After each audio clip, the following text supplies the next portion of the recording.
سلام به رفقای با صفای موشکاف. آقا عظما با نوچه های دلواپسش همینجوری داره پسکی پس میفته. کار به جایی رسیده که شیخ فری شب ششمین دور مذاکرات رفته بالای منبر اعتدال تا به همه دلواپسان نظام دلداری بده.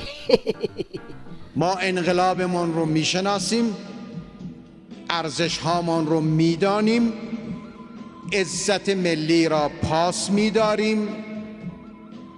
خیلی قصه نخورید. ما میدانیم چه کار میکنیم. وزارت خارجه ما و تیم مذاکره کننده ما کاملا تخصص لازم رو برای حرف زدن در برابر شش قدرتی که روبروی ما قرار گرفته‌اند می‌داند، سبک و سیاق مذاکره را می‌داند، تجربه کافی را دارد. می‌دانیم سخته، اما راه را تا موفقیت نهایی به حول و قوه الهی ادامه خواهیم داد.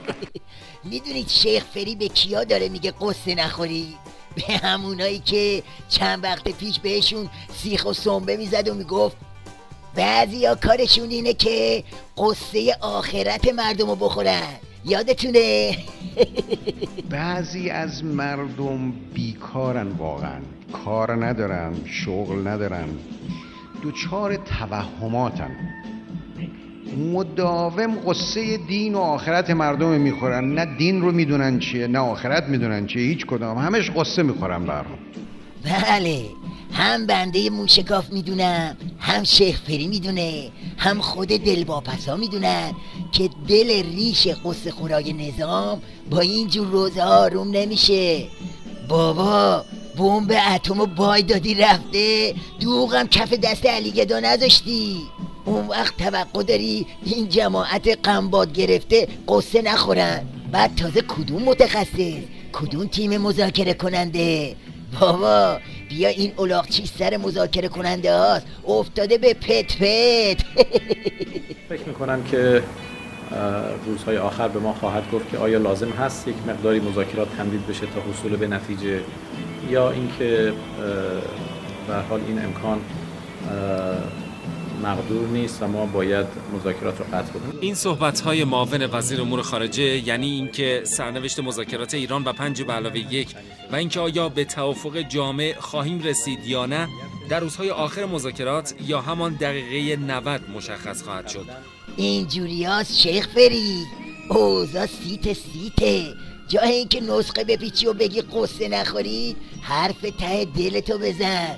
بگو خزانه خالیه، بگو فیسگول ولایت واویلاست، بگو تحریما داره میچلنتمون.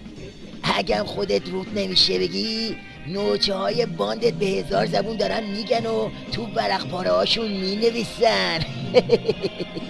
مذاکره کنندگان ایرانی نیز در محدوده منافع و امنیت ملی کشورمان فرصت مانور نامحدودی ندارند و ضمن حفظ خطوط اصلی فعالیت‌های هسته‌ای و سایر صنایع کشور باید به منافع و امنیت ملی کشورهای مذاکره کننده نیز پاسخهای قانع کننده در حدی بدهند که تک تک آن کشورها با احساس رضایت صحنه مذاکرات را ترک کنند، چه در غیر این صورت تضاد منافع با گروه 5+1 پیش آمده و مذاکرات در بنبست قرار میگیرد.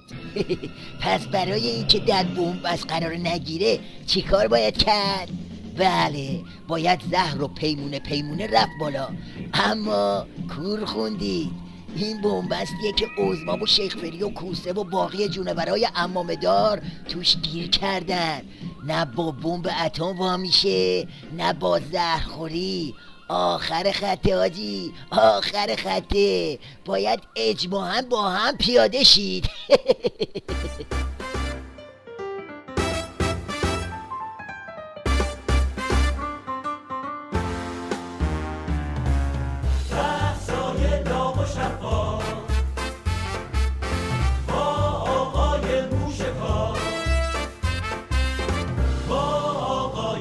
موشکافی